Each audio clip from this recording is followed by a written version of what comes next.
Welcome to another episode of Underneath the City Lights with Eddie Dynamite. I am your host, Eddie Dynamite, aka Ed Bradley of the streets. And man, we got a very, very special one for y'all tonight, man. There are people who walk this earth like lightning. Rare souls whose footsteps leave echoes long after they pass. When tonight's guest walks, the wind pays attention. Before dawn, she rises, barefoot in red clay, the air thick with sage and storm. A whisper of ancestors moves through the trees, and the medicine begins to hum.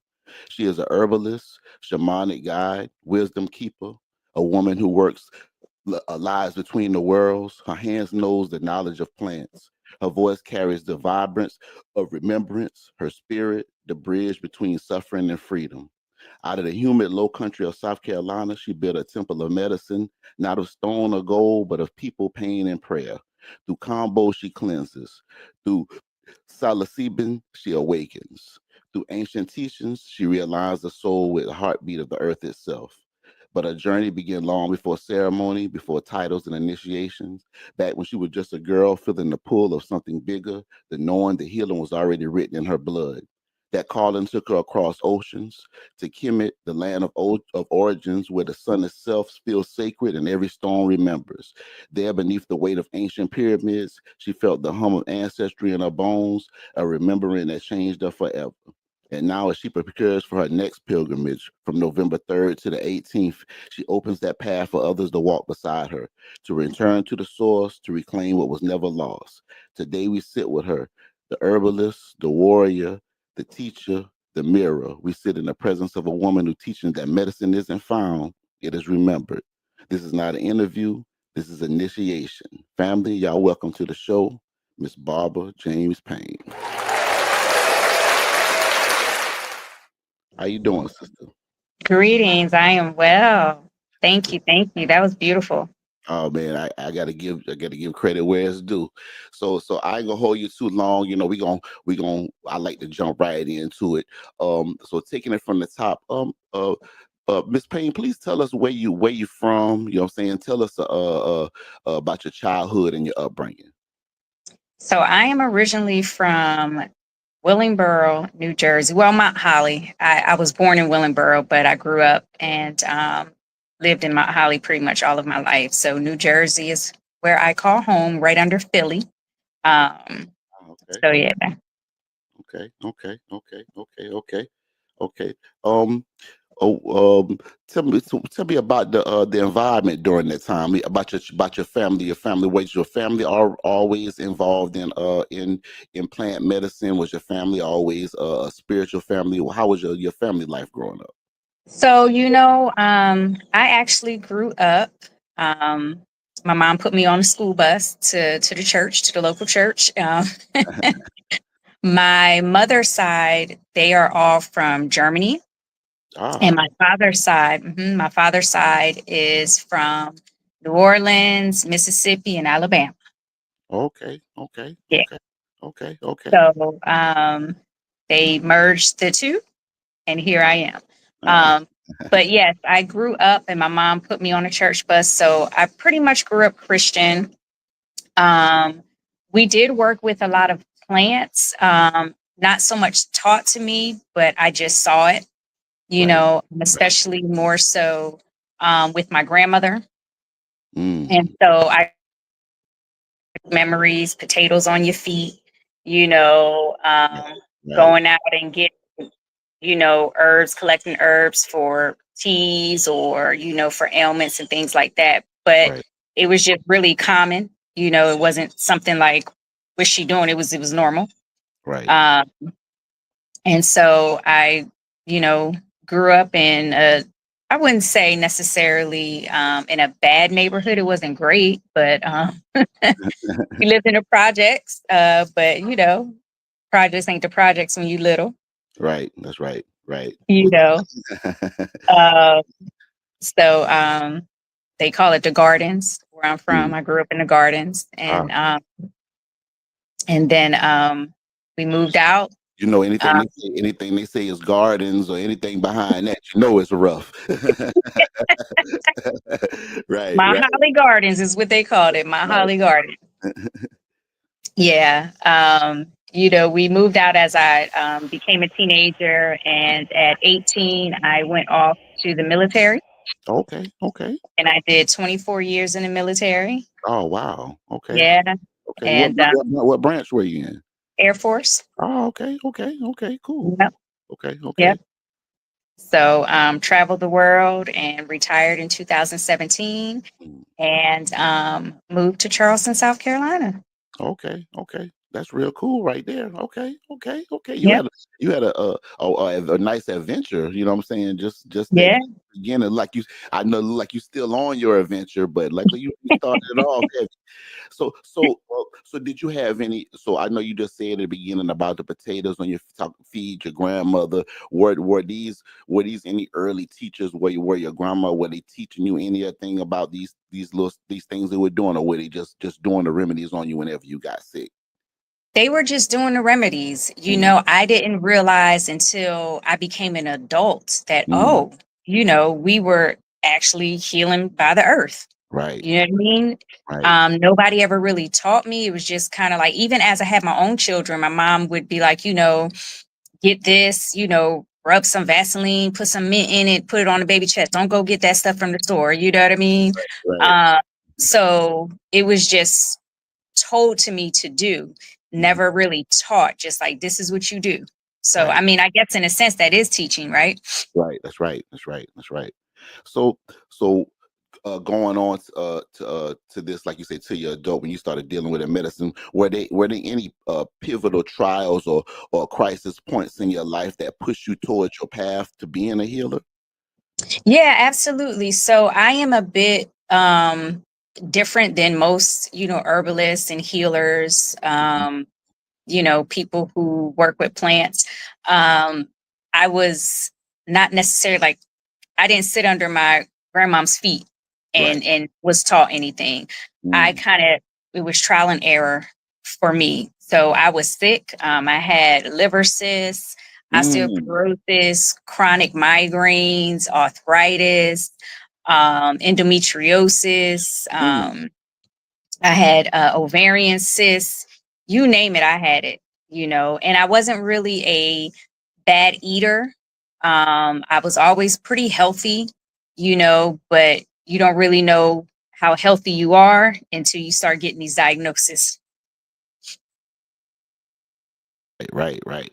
That's you for you speaking like that, like you say, healing yourself. That's almost like the in the energy of like Dr. C, because he was in the same situation. He was Mhm. sick, so he had to try to find these things on himself to try to heal himself. So so um Absolutely. so with you on that type of journey, in those moments, what inner resources or guidance sustained you while you were on your path to try to heal yourself during that time? So once I was diagnosed with all these things, they give you a crap load of medication, and being in the military, they're gonna give you Motrin, Motrin, Motrin, Motrin, Motrin. Mm, Uh, and the medicines were worse than a disease, telling me I would get bone loss, my teeth will fall out, and I'm the type of person, no matter what the medication is, if it has 20 symptoms, I'm gonna have all 20. mm. And so I started, really hitting the internet, like, how can I heal myself? You know, Right. uh, how can I heal myself naturally, Mhm. um, holistically? Right. And of course, Dr. Sabi popped up. Mhm. And Mhm. so I kind of, used some remedies he had, just Right. started working with herbs, went to school for holistic health and wellness, um, went to school for herbalism, urban farming, and things of that nature, and really just trial and error. This herb worked for this, that herb worked for that, and I healed myself. Right. Right. Right. Oh, wow. Wow. That's so during this time, did you ever get frustrated when you were trying to when you were going to school and trying to figure out different things to heal yourself? Was it a serious trial and error period, or was it kind of cool because you had the information to know what you needed? I did a lot of study. Okay. I Okay. am a huge studier. Right. Right. And because I grew up in church, for me, it was kind of like, you know, science and Mhm. spirituality kind of Right. went hand in hand for me. Right. And so it was like, you know, I did a lot of research, a lot of studying, spiritually and, you know, within science. So it wasn't necessarily a lot of roadblocks for me Mhm. because I made sure I understood the science of the plants. Right. Okay. Okay. Okay. So, and that's and I'm glad you segue. I'm glad you segued into that about the spirituality. So, growing up, like you said, because that's a big thing. So, coming from the church, like you say, mom just had you going to church. You know what I'm saying, church bus, that type of thing. So, how did you transform from the being in the church to coming into this African spirituality, this just the spirituality as a whole? Was that during the process of learning about the holistic health, or did you do that before? Was that already on your mind while because sometimes we in church, like just like for myself, when you're young, like, man, this don't sound right, man. You know what I'm saying? This don't feel right and it don't sound right. You know what I'm saying? So was it a situation like that for you coming up, and then and you were already studying as far as working on your own spirituality before that started? But how was that process? It was kind of hand in hand. You know, I had all this sickness and I was going to church and folks was laying hands and I wasn't getting better. You Right, know, and I was the one in Bible study, you know, I mean, because I was faithful. Bible study, whenever the church doors was open, I was there, right, right. Oh you wow. know. Right. Um, my children, you know, they can speak tongues and shout with the best of them. And so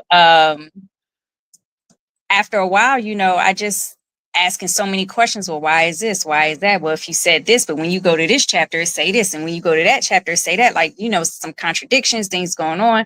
Right, And so it was kind of hand in hand. I was healing myself, but I was also in this stage in my life where I wanted to know more, and right, nobody could give me no more. Nobody could answer my questions. right, right, You know. Um, and so I always kind of, you know, I could kind of feel things like when my grandfather died. Um, mm, I would when the night my grandfather died, it was actually the night he died.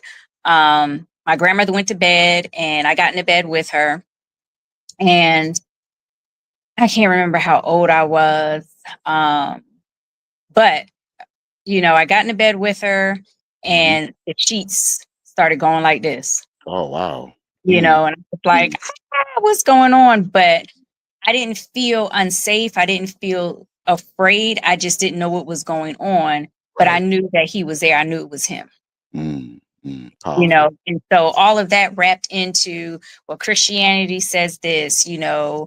And I did a stint in Buddhism, you know. Oh So wow. Okay. yeah, Okay. yeah. How was that with the Buddhism? How was that?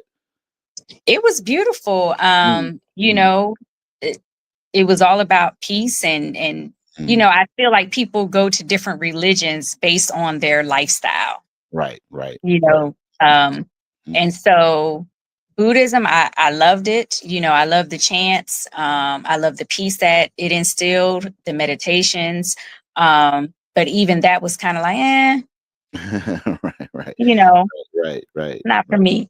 right. I mean, Okay. I had the Gehunzen and everything, you know. Uh, but it just wasn't for me. Beautiful, beautiful religion, and I think all religions are beautiful, Most you know. definitely. Mhm. Um, but it just wasn't for me. Right, right, right. Okay, okay. So doing so getting this different study down and learning about your spirituality, uh uh did you did you trace any specific ancestral spirituality or lineages that helped to inform your medicine during those early times? You know what I'm saying? Or and the second part of that, did you weave any of those lineages into your medicine the way you practice today? That's a really good question. I would say initially no. Mm, mm. Um, but I did you know, the mouth swab, the DNA test, and I was very surprised at my lineage, you know, my heritage. And Mm. so it was linked straight to the Congo. Oh wow. Okay. Beautiful. Yeah. Beautiful, Mhm. beautiful, beautiful. Um, Yoruba and Congo, the Mhm. Bantu tribe. Right. Oh, that's cold. That's cold. Yeah, And that band too. That band too. That's some old blood. That's even going back almost to the Twa people right there. That's yeah, heavy. yeah. Okay. I had some Dahomey as well. So, Mm, mm, mm. really beautiful, beautiful lineage. Yeah, most And definitely. so from there, that kind of, I was going down the road and I said, it was a little pause. I said, oh, let me go over here. Right, right, right, right, right.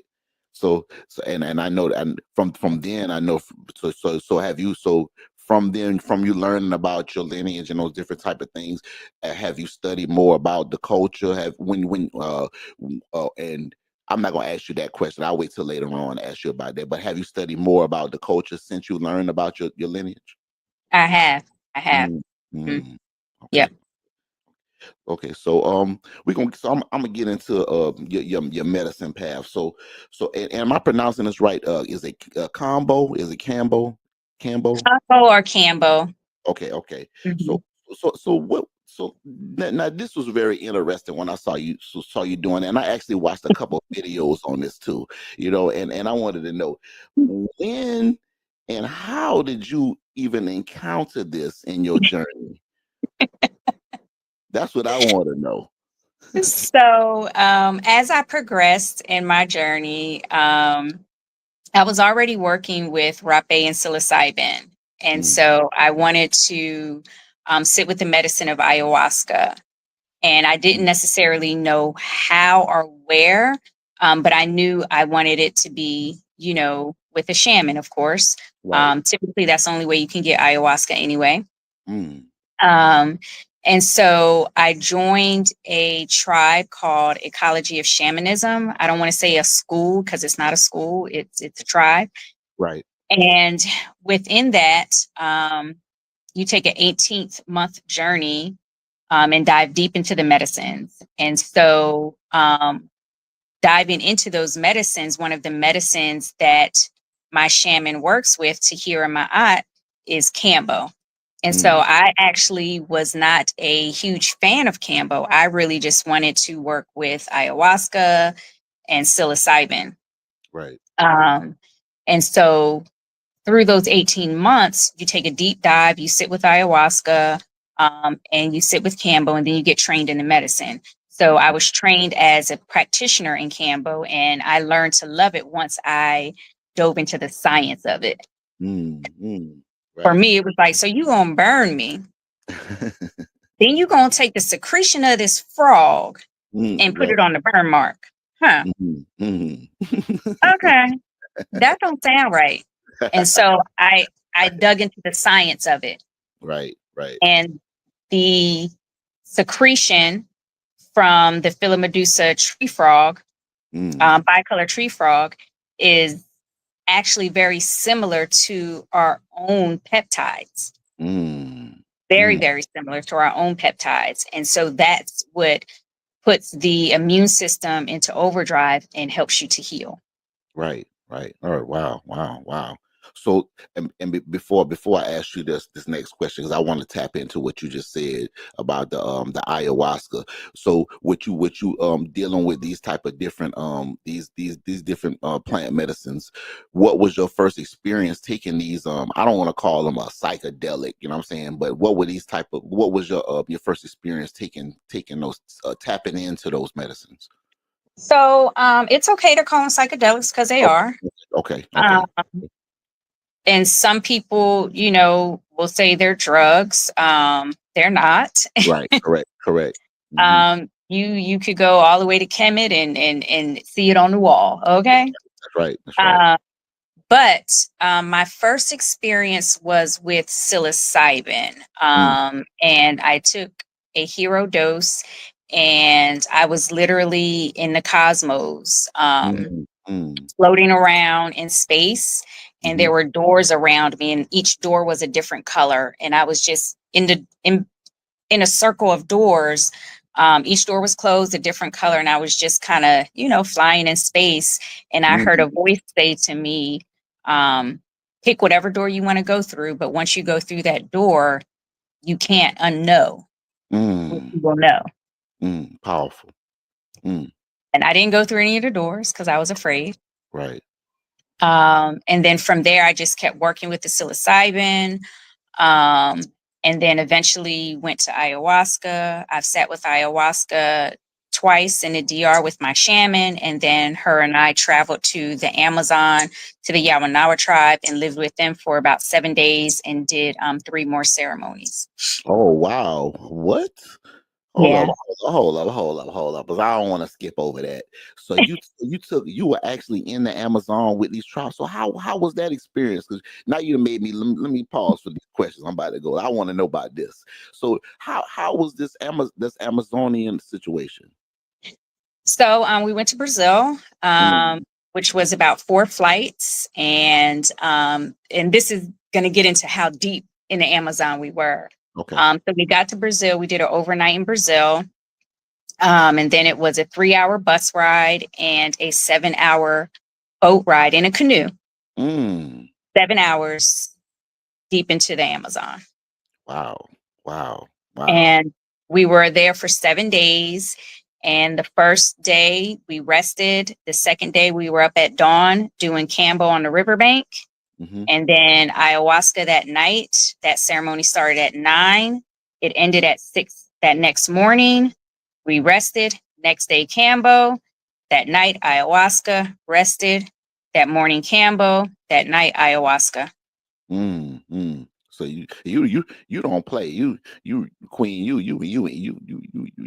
deep into the system. You not playing. Some people got That they they not saying that they don't study or research or even travel or surface, but so you tapping in. You remind me of the elders that I listen to, like Dr. James Small, different brothers like that actually went to the tribes and they went through these rituals and these ceremonies to really know yeah, what you involved in. And when I see teachers like you do that's when I know it's really serious. It's not a game. You know what I'm saying? yeah, So yeah. So yeah, I that's was initiated into the medicine of ayahuasca, mm, Cambo. I was already working with Rapé, so Rapé as well, right. Syrian brew, and Mopacho. That's heavy. That's heavy. So you said earlier you took a hero dose. What's a hero dose? So a hero dose is anywhere between 3 and 5 grams. I did 5 grams. And it's your first time? Oh Yeah. man, you wasn't playing. So jumping back into the Cambo. So can you describe your first Cambo session as a participant or a practitioner, and what did you see, feel, and learn from that situation? So my first time sitting with Cambo, I knew I was going to go to the Dominican Republic and be trained in the medicine. And so I didn't want to go into being trained in the medicine without having sitting with the medicine first. Mm, And so I reached out to a cohort of mine who graduated. She was initiated into the medicine in the cycle before me.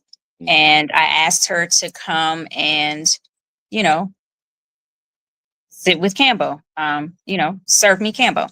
mhm, And so my first Cambo was on my arm. I don't know if you can see it. I got several, but my first Cambo was 3 dots. mm. And when the medicine went in, I actually passed out. Oh wow. So when I came to, which is normal, honestly, with this medicine, Mm-hmm. not everybody does it, but some people do. And I didn't know I passed out. She told me I did. Right. But when I came to, the medicine was very, very intense. Honestly, it doesn't hurt. Everybody thinks it hurts. It doesn't hurt. The worst part is actually being burned by the incense. Mm, But it's very these things are going on inside of your body and you can't do anything about it. right. Right. So you have absolutely no control. Mm, So you feel the pressure in your head, you feel the fast heart rate, you feel the warmth of the medicine. After about 5 to 10 minutes, and everybody's experience is different, but after about 5 to 10 minutes, you feel very ill. flu-like. And so I purged from the bottom, I purged from the top, and after about 20 minutes, I felt like Superwoman. Wow, wow. So what kind of conditions or states is Campbell is it suited for? Like, is it chronic illness, trauma? What is it really used for? So all of the above: chronic illness, Mm, trauma, mm, mental issues. mm, If you just really want a deep cleanse, right, right? It right. can be very spiritual, Mm, depending on where you're at in your journey, or it can be very cleansing, but it addresses everything. Like I said, chronic pain, deep rooted trauma, right.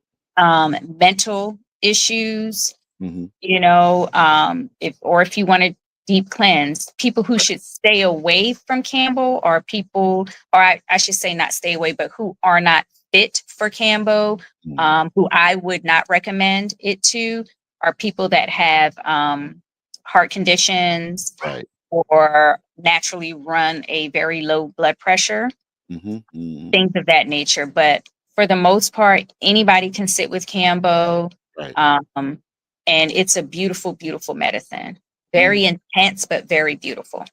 right. Right. Wow. Wow. Wow. So can you share a case? I mean, and just anonymous, and got to be, saying nobody that call any names or something, of deep transformation that you witnessed through Cambo, through someone else. Yeah, absolutely. I have, or I consider her still my client, even though she is feeling a lot better. But she had breast cancer. Um, and she didn't want to take, the Western route. And so she didn't want to do chemo. She didn't want to do radiation. And so I told her that she would be a good candidate for Cambo. And she asked what my recommendation was. And I said, I recommend that you sit with Cambo once a week. We'll start with one dot and then we'll gradually go up each time you sit with the medicine. She wound up sitting with the medicine 8 times. And after 4 sessions, she went back and the mass on her breast was 25% smaller. Wow. And she had a mass at another location in her body that had not increased or decreased. And then after the following sessions, Hmm. um, they honestly couldn't find any masses at all. Oh, wow, wow, wow. So that's man, that's major right there. Hey, that's life saving right there. You know what I'm saying? That's great. So during these sessions, Queen, are you working one on one with them when you're doing the Cambo? Do you do it as a group session whereas other practitioners doing it at a time? Is it a personal thing? What's the best way that you see it practice?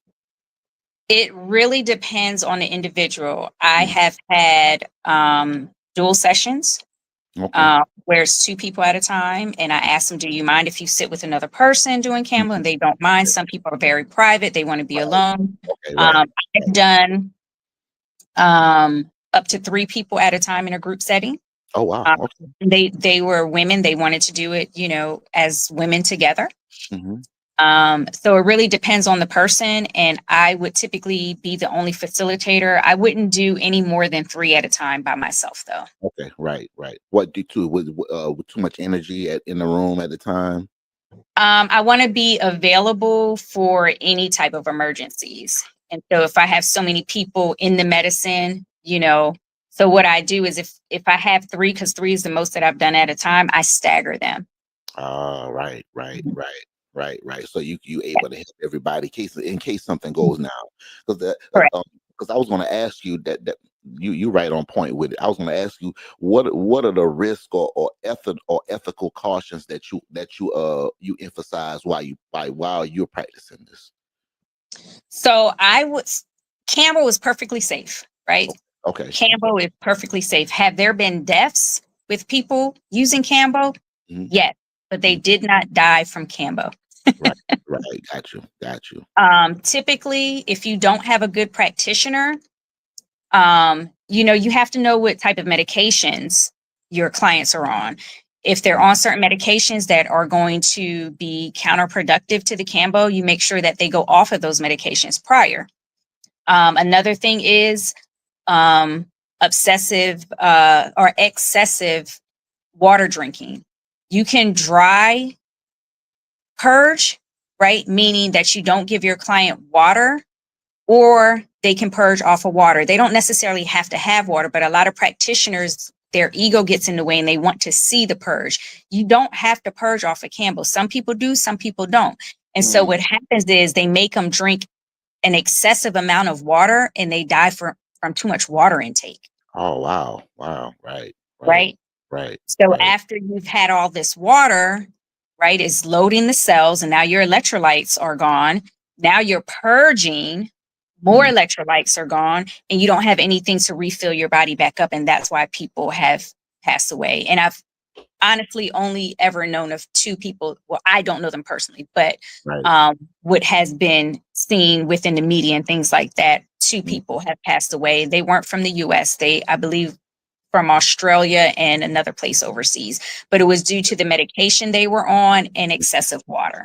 Right. And some, like you said, somebody that a practitioner that don't know what they're doing or just trying to be extra. You know what I'm saying? That's crazy. Correct. Yeah, that's crazy. Correct. Yeah, you gotta, like you said, you gotta be safe and you will want to be around a queen like you know what I'm saying? Somebody that's I know I feel safe around and I can be all right in that because you're going into a whole nother energy, a whole nother zone. Yeah.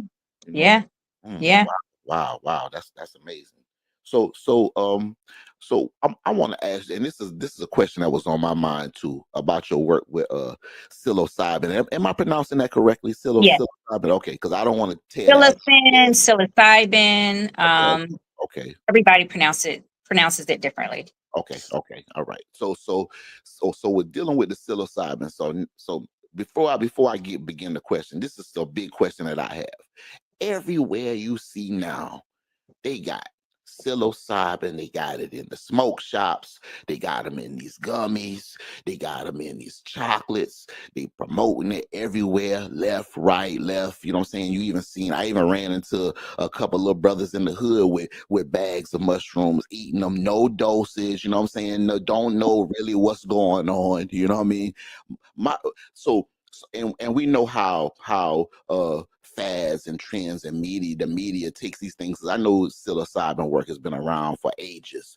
So but now you got this, this and really it probably is not even any psilocybin in these things. It's probably just chemicals made from these Chinese spots or these different spots that they're getting it from. So what can you please, before we begin, can you please tell these youngsters and these people what is the hazard of them taking these so-called psilocybin that they have that they thinking is taking them on these trips and doing these type of things? What is the health hazard of them taking this type of medicine? One, you don't know what chemicals are in these because they're derivatives, right? Right. Most states, psilocybin is a class 1 drug. Mm, mm. So, I didn't know that. yes. So, Mm. how are they procuring it, Right. Right. Right. right?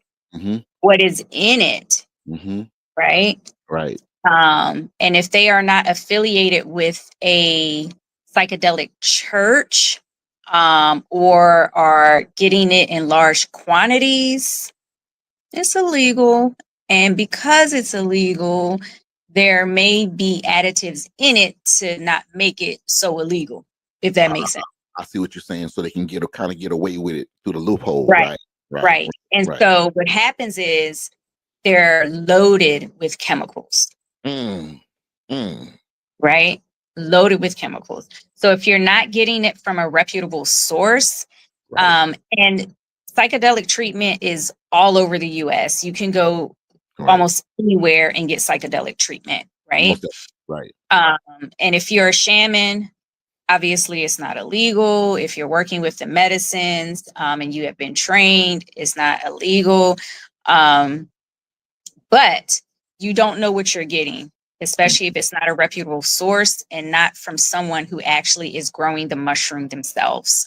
Right, right, right, right, right. Y'all hear this, right? So I hope y'all listening. A reputable source, not little Johnny from up the street. They got a bag of these dirty mushrooms, you know what I'm saying? He trying to give you, he don't know where they even came from. Mhm. You know what I'm saying? And a reputable, because I'm with you with a reputable source, because uh, and I think that's very important with procuring any herbals that you're dealing with. If you want to deal with, like Mhm. I just had the teacher Cat Was on, you know what I'm saying? Shout out Cat Was.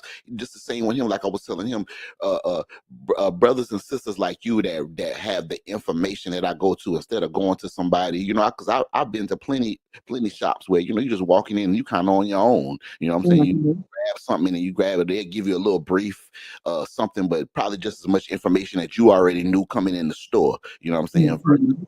you know, being like you say, a reputable source, and then not just a reputable source, but somebody that's going to give you the information to help you. So tapping into this, and you said at the beginning of our conversation, you were working with the psilocybin before you even got into deep into a lot of this spirituality. So what attracted you to psilocybin as a medicine, and how did you first engage with it, legally, personally, ceremonially? How did you first engage with it? So I engaged with it really personally.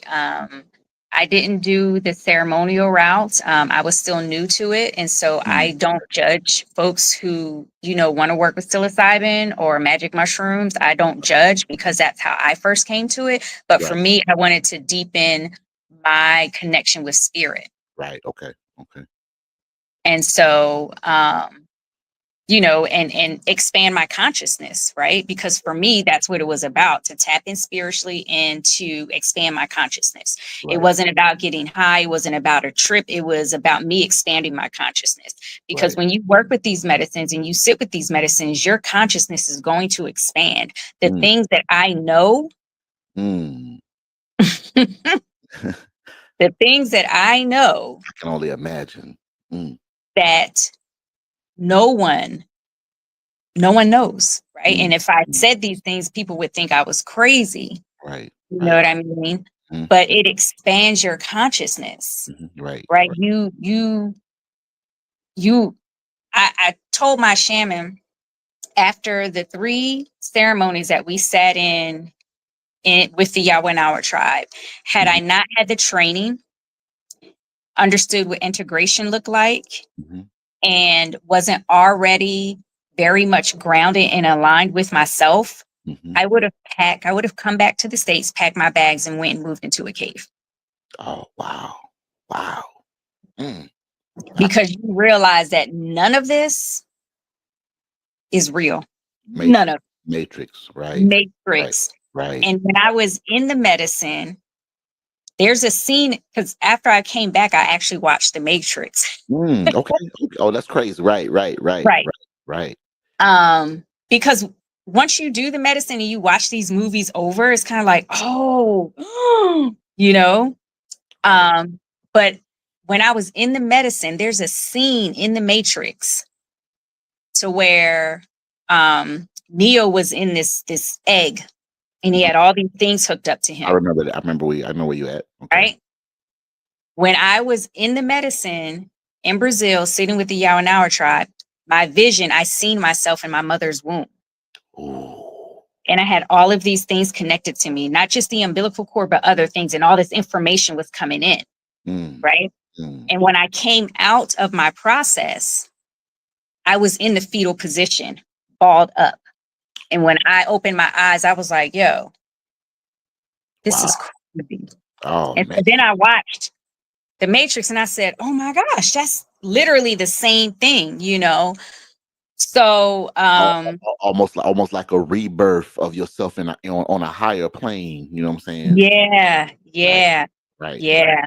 And Mm, it goes in stages and it goes in waves because that was our last ceremony and the 5th time I had sat with ayahuasca. mm, mm. Wow. So it didn't And take so long. Yeah. You that. Yeah. That's thing. Mm. So do you have any sense of time when you're on the other side, when you're on these journeys? Do you have any sense of time, or it could No. be anywhere from 2 minutes to hours?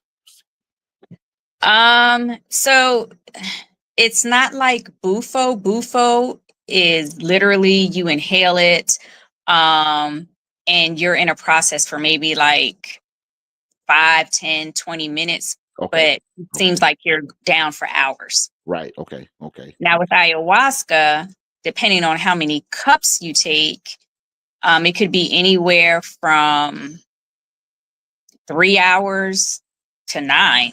What?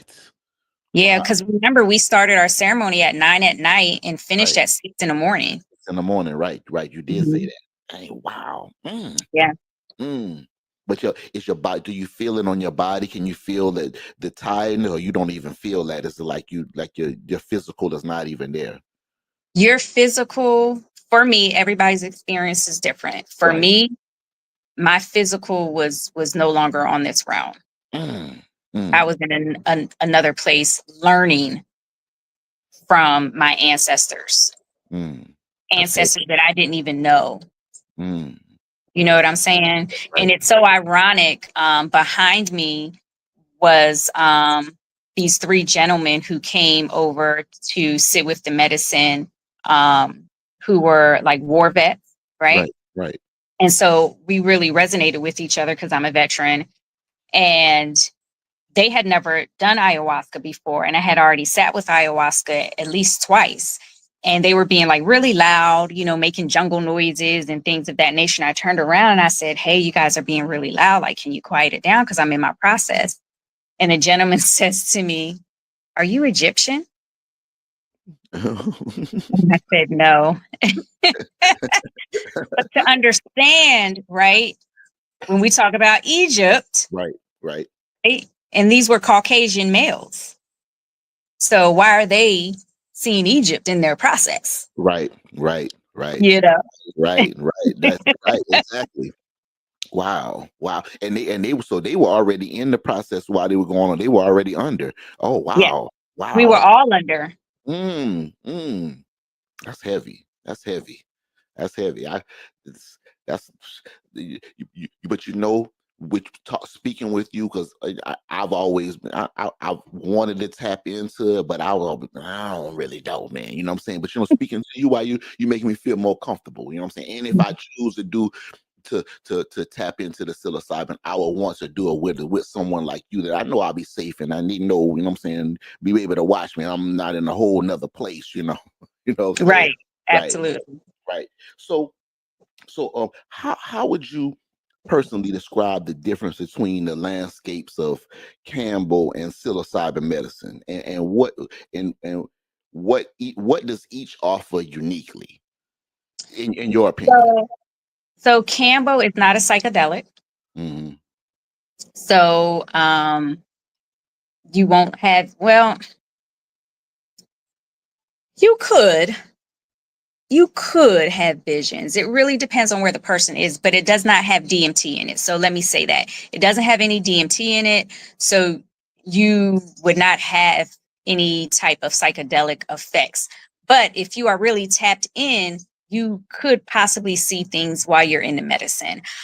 So the difference basically is one is a psychedelic and one is not.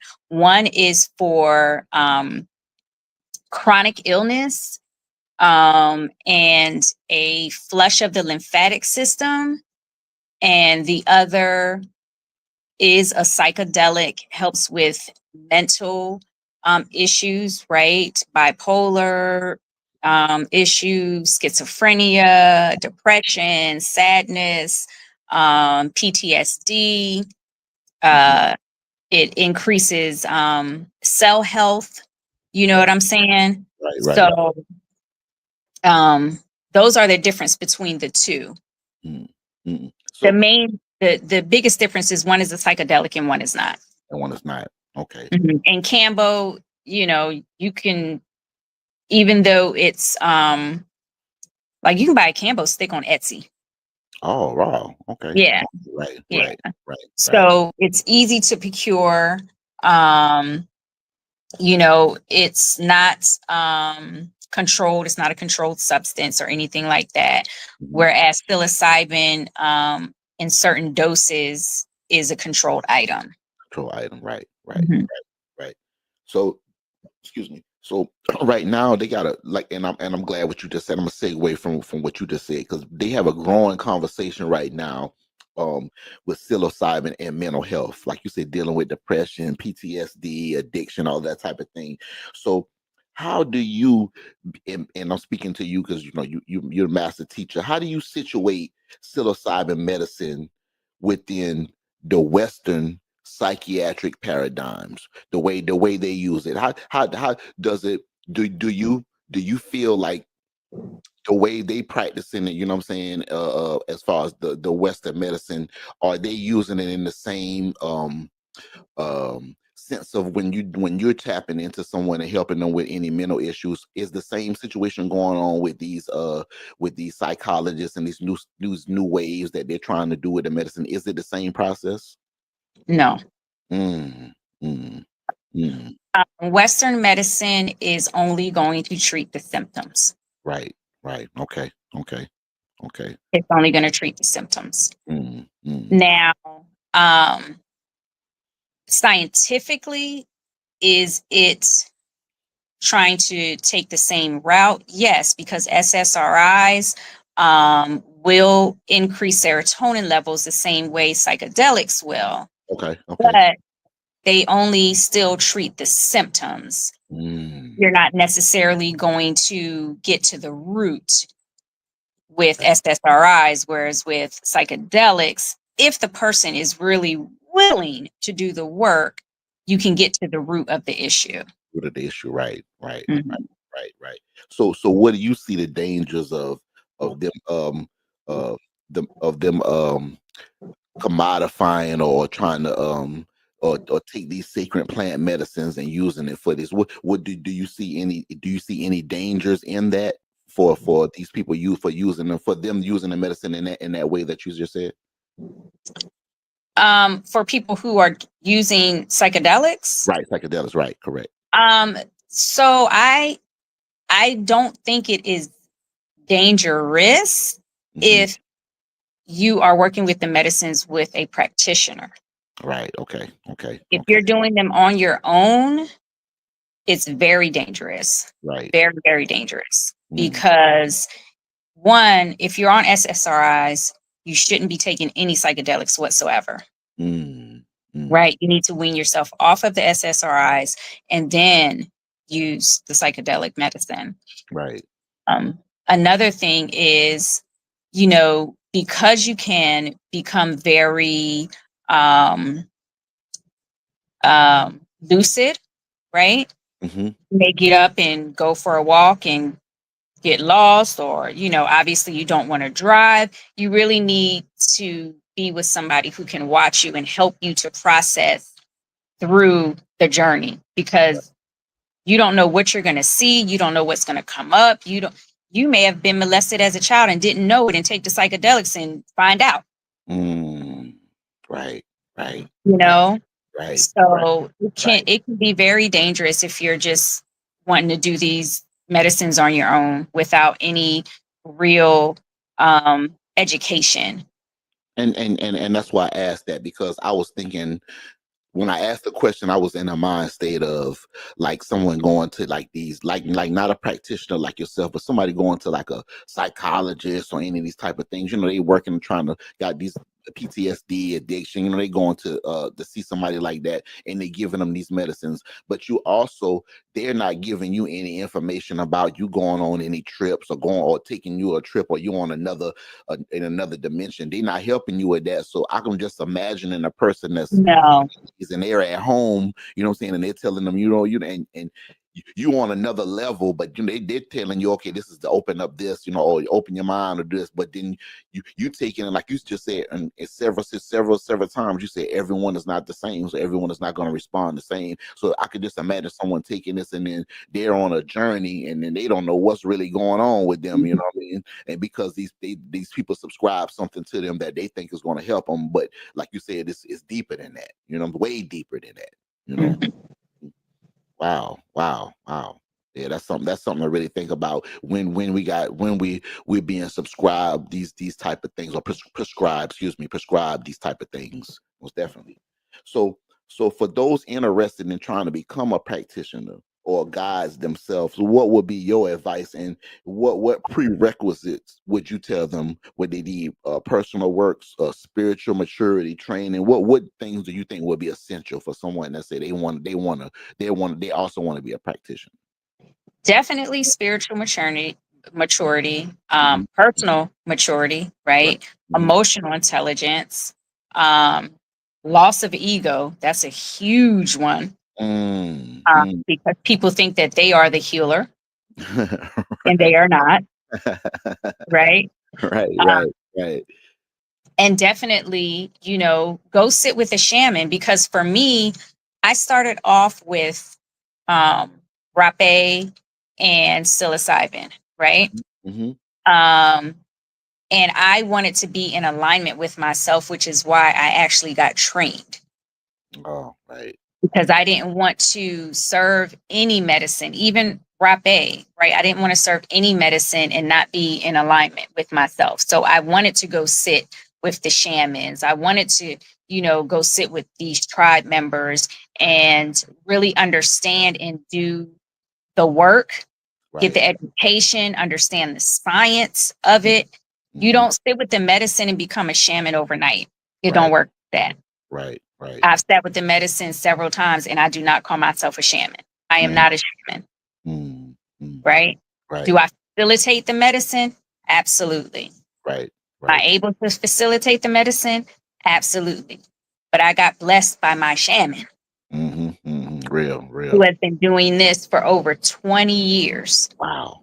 Mm, mm. She's been working with the medicines, and she was actually a clinical therapist Oh, wow. doing the Western medicine thing, Mm, mm. So right? so she understands both sides of the game. Correct, Right, correct, right, correct. right. And same with me, I have a bachelor's in psychology and Dope, counseling. dope, dope. Okay. That now I'm putting it to that. That makes a lot of sense with you tapping into the psychedelics and you knowing as far as helping someone mentally. Okay, okay, that's heavy. That's heavy. That's heavy. So is your shaman, is she, I know you spoke about being in the DR. Is she based out of the DR? Is that She what? is. Mhm. Okay. She lives in the DR. Okay. Yeah. Okay. Heavy, heavy, heavy, heavy culture and history out of DR, man. Heavy, Mhm. heavy, beautiful, Yeah. very beautiful place. So it's something that really stuck out for me, that tripped me out when I saw this on you. You practice or have a background in jiu-jitsu. You know what I'm saying? That is wild. So how did you get started in that discipline? If you don't mind me asking. I looked on that on this. I said, oh, I said, the sister, man, she be practicing medicine and kicking ass. I said, oh, she don't play. She don't play, man. She don't play. So what first drew you into martial arts and You know, why jiu-jitsu in particular? I am a nerd at heart. Okay, okay, okay. Okay. And I've always wanted to learn martial arts. I used to watch Kung Fu with my grandmother when I was young. Ah, And okay. so I always wanted to, I always wanted to learn some type of martial art. But where I'm from, I'm from the hood, and they're like, what? know, what? You can't learn no karate or anything like that. And so I was Right. very insecure with that dream.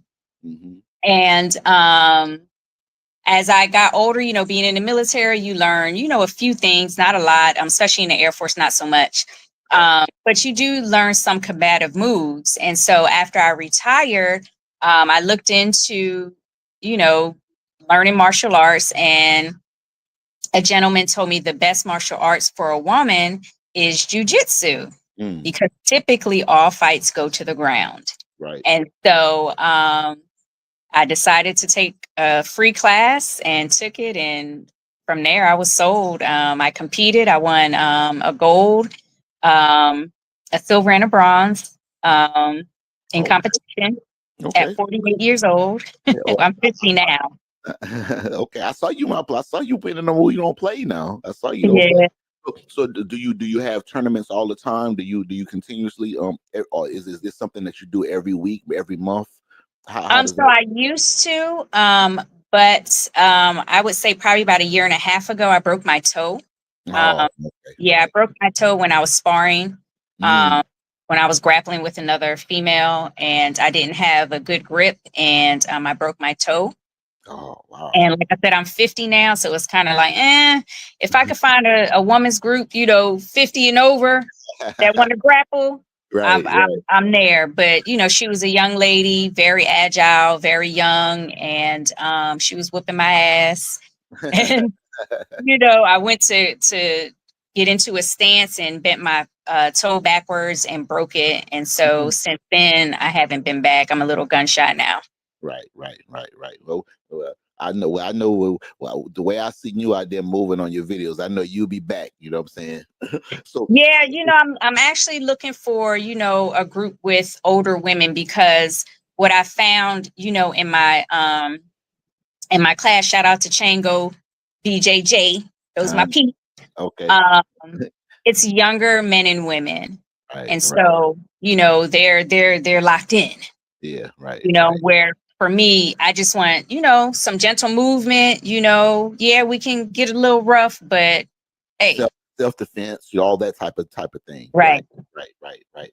So in tell me, in what ways did the jujitsu and the herbal medicine practice to you? Did they mirror each other with the discipline, surrender, the flow? Did that mirror what you had going on already? Yeah, absolutely. Because, when you think about martial arts, it's all about discipline, Right, right, right? And right. so for me, everything that I have tapped into is about discipline and consistency, right? Mm, mm, Um, Doing the work and being able to see the actions. You can say anything, you could tell me anything, right, but let right. me see your actions That's because right. your actions show that you can be disciplined. Mm, And mm, so for me, it's about discipline, consistency, and alignment. And mm. they all three fall into that category. Discipline, consistency, and alignment. Yeah, most definitely. Most definitely. Yeah. That's great principles right there. Great principles.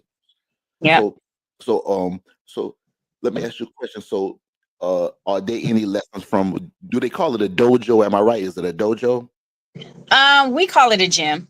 Okay, okay. So Mhm. is any lessons from them that you apply, like in the medicines, as far as the grounding, the respect, the boundaries that you have in jujitsu? Did you take those and did you incorporate any of those into your personal practice? Yeah. So definitely being grounded, definitely self-respect, because martial arts teach you not only about self-respect, but respect for others. Right, And you'll right, find that people who are black belts and things of that nature, they don't want to fight. right, right. You Exactly. know what I mean? And that's Right. where that discipline comes in, because I know I can kick your ass, but I'm gonna walk away because I'm disciplined and I understand the principle of being disciplined, grounded, and having that self-respect. Yeah, and it's kind of like a trade for trade, because you even took the seem like you even incorporated your spiritual practices that you had into the martial arts. So you know what I'm saying? So you kind of came with a more grounded mind versus someone. And when I say that, I mean someone walking in there that without any of the information that you got, they just coming in just raw off the street. Sometimes they maybe have discipline, maybe something they going to work on, something they get in their mind. You coming already in there with that sense of peace and that discipline. So I'm pretty sure it made it easier for you. So it was just more about just the training and learning the moves, that type of thing. Yeah, yeah, absolutely. They would always make fun of me, say, here she comes, she gonna ask some yoga. And I'm not a yogi, like I don't really practice yoga, you know what I Right, mean? right, right, right. For me, it's like, oh no, I practice jujitsu. So getting into this, I know we're getting late into the conversation, so I definitely want to get this in before I let you go. I want to talk about your pilgrimage to Kemet and your upcoming journey. Okay, so now you made a pilgrimage to Kemet. Um, And when we say Kemet, is for who don't know, we mean ancient, the misnomer of they call Egypt, but ancient Egypt, sacred Africa. When we speak about Kemet, so tell me about your journey and tell me what led you there, sister. So again, with my mentor, my shaman, she takes a pilgrimage every year, and I've Mm, always wanted to go to Kemet, and so she takes people to Kemet. Um, and so last year, I decided to go. It was a hard choice for me. You know, it was 2 weeks, and I was like, I really want to go, but 2 weeks, and I love to travel, but I really wanted to do something for me. And right, so for right. me, this was a huge decision Mm-hmm. um, to go because it was a spiritual journey for me, So Mm, while we are in Kemet, our focus is learning Kemetic energy healing, right. Okay. sitting with the medicine of rapé and micro ayahuasca. Mm, Obviously, going to see the temples, the tombs, the pyramids. We spend a night in the desert while we're there. Like we really go out to the desert and camp in the desert for a night. This year will be 2 nights. We're also going to go to some caves. okay. And we follow the path of Upper and Lower Egypt, right? So we get the education, we get the lineage, we get the history, we get the culture, and then Mm, we go do the spiritual part. oh, right, right, right, right. So being out there, did it from us speaking earlier about you learning about your lineage earlier, you know what I'm saying, from the Congo, all these type of things, and just you tapping into ancestral memory when you're under underneath these sacred plants. Uh, did Kemet change your perspective on the lineage, the ancestral memory, or your medicine path? Did it enhance your perspective? Very much so. Mm, Just to see, you see hieroglyphics everywhere, but to see them in person wow. and to have an Egyptologist tell you what they truly mean, and you Hmm. understand and you see the pictures of the women giving birth squatting and the child coming out of the vagina. You know what I'm saying?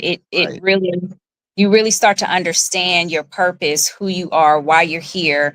Seeing the walls and the dark faces, the browns and the blacks, and understanding that this was all created by us. It's absolutely magical. Mm, mm, Magic. mm, And while we are there, we work with the Egyptologist for the first week. And then mm, the second week, we actually sit with a shaman, mm. and he takes us into the desert, and we do a lot of spiritual work in the desert. Right, right, right. Yeah, that's definitely a pilgrimage. I think we all should take. You know what I'm saying? That's definitely. I think we all should take that. So as you looked into Kemet and while you were out there, did you feel any ancestral reconnection or medicine maps calling you forward from when you left there to say, okay, when I leave here, this is my new journey. Did you feel any of that connection, that ancestral connection to the land that to even boost you to the next level as far as dealing being a practitioner? Yeah, yeah, absolutely. I literally, my dreams were, oh my gosh, they were so lucid. And Mm, the ironic thing about it, not even ironic, the magical thing about it was there was five of us there, and our dreams were starting to connect. oh wow. I would Mm, have a dream one night about something, and then the next day they would say, oh, I had a dream about this, and I'd be like, yo, I had a dream about that last night. Our dreams were starting to connect. oh wow. uh, then coming back, my senses were heightened. I could taste better, I could smell better, I could hear better. It Mm, was amazing. The first tomb we went into, it wasn't even open to the public. But our Egyptologist got us in there, and the first tomb we went to was Sekhmet's tomb. mm, And we took a picture in there, and we took some video. And when we watched the video, again, you could see the orbs oh wow. background, right? And Mm, I came out, and we all were just like discombobbled like the first week. Well, I would say the first couple of days, like we were forgetting everything. Like we were just really discombobbled. Like we were almost high, right? But we Mm, weren't on anything. mm. Um, very discombobbled. So then we actually really tapped into the medicine. Was like, all right, we need something to get our minds right because we're Right, just all over the place. right. But I mean, we were coming out of tombs crying, not knowing why we were crying. It was just Mm, magical, so mm. magical. And then, like you say, even tapping in when you coming at it with segment, segment, that's a heavy aspect of, And the all. You know what I'm saying? Very, very, very heavy.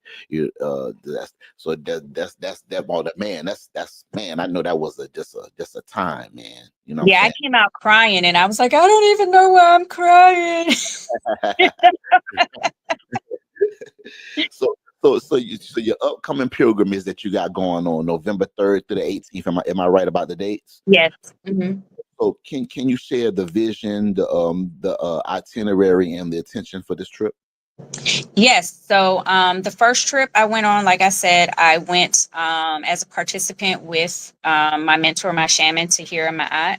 This year, she actually invited me back as a co-facilitator. Oh, So okay. I will be helping her facilitate this pilgrimage. Our first 3 days, we will be focusing on energy healing. So we will be tapping into Tantra energy healing and Kemetic energy healing, and then tapping into Kemetic codes, right? Hmm. So those are the first 3 days. And then we will journey out with the Egyptologists. And we will go to the temples, the tombs, and the pyramids. That's ending our first week. We will take a flight from Luxor into Cairo. Once we get into Cairo, we will meet our shaman there, and we will go see some more pyramids, work on more energy healing. We will go from there into the desert for 2 nights and get attuned in the desert with our energy healing. And then from there, we will go into a few caves and the Crystal Mountains. We'll go into the Crystal Mountains as well. Mm. Um, we will walk the volcano. There's a volcano there that has erupted. So we're able to walk the ash, and the ash is a perfect spiral around the volcano. It's so Oh, beautiful. wow. Um, we will also go to a few hot springs, Mhm. and to the Black Desert and the White Desert as well. Okay. That's a full trip right there. So Yeah. how can people join this upcoming pilgrimage? Like, what's the process, the requirements as far as spiritual, financial health, and their health goals? Do they need to get any shots? I mean, can you tell us about how much will it cost? What their mind state need to be as far as this upcoming pilgrimage? So no necessary mind state. You don't have to be spiritual at all, right? You just come with an open heart.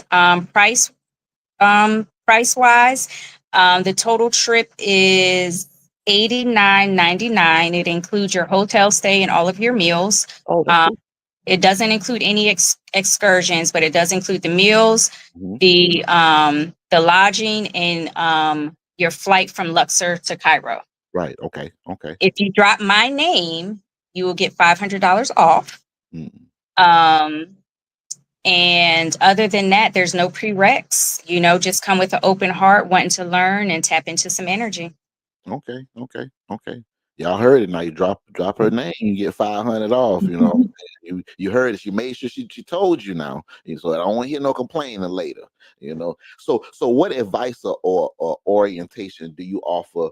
Do you offer the pilgrims or people going to this pilgrimage as they step into the sacred land? Is there any advice or orientation that you tell them that you plan on telling them, you being a facilitator this time around, that you plan on giving the people coming?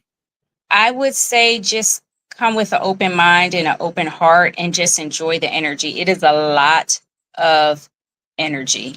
When Mm. you step off of that plane, the energy is like whoosh. Oh, wow. You Wow. can feel it. Hmm. You can feel it. So, just come with an open mind. wanting to learn, ask questions, and just really enjoy the energy and the beauty, the culture, and the history. Right, right, right. I can respect that. I can respect that. And Queen, I appreciate you. This hour and some change, you come and chopping it up with me. I've had a wonderful, wonderful conversation with you. I have questions upon more questions, but I would definitely love for you to join us back again. I know October is Hoodoo Heritage Month. I saw Yeah. you put that, and I tapped in. I looked in deep in that. That's something that I didn't know. So I would love to, before the month is over, if you have any time, and before you go on your trip. I know you're preparing to go on your next pilgrimage. I would love for you to come back and just chop it up with us and just take us a little deeper into that, if you don't mind. Um, Yeah, absolutely. I leave in November, and it is um, Hoodoo Heritage Month, mhm. and also Gullah Geechee Heritage Month as well. Okay, I okay, am not an expert on Gullah Geechee, so I can't speak about it, but it is Gullah Geechee Heritage Month as well. okay, okay, Um, Next weekend, sorry, this weekend, I will be facilitating a psilocybin retreat called the Sacred Playground. I do have 2 slots left. So if anybody wants to join, it is 444. Um, and it's this weekend starting on Friday. okay, okay, okay. I definitely appreciate you, and like I always do. Like I say, Queen, I had a wonderful conversation. You taught us a lot during here and during this conversation. Like I said, I have more and more questions out, and I appreciate you saying you're gonna stop by and join us again. And like I always do on the show, I'm gonna give you the last word. Oh, thank you, thank you, thank you. I just want to thank you for inviting me. Your intro was dope. Um, but you know, I would say, to folks, I am not your average spiritualist. I am cool, down to earth. I'm not into the fluff. You know what I'm saying? And so I would say, like, don't take spirituality so seriously. Like, you can still have fun. You can still laugh. You can still be you, because at the end of the day, you are all you got. And being authentic is the That's right. best part of being you. That's right. That's right. Hey, you heard it. You heard it straight from my mouth. When you enjoy your day, sister. Enjoy your evening. And like I said, I appreciate you again, Queen, for stopping by. And family, we'll see y'all later. Peace. Thank you.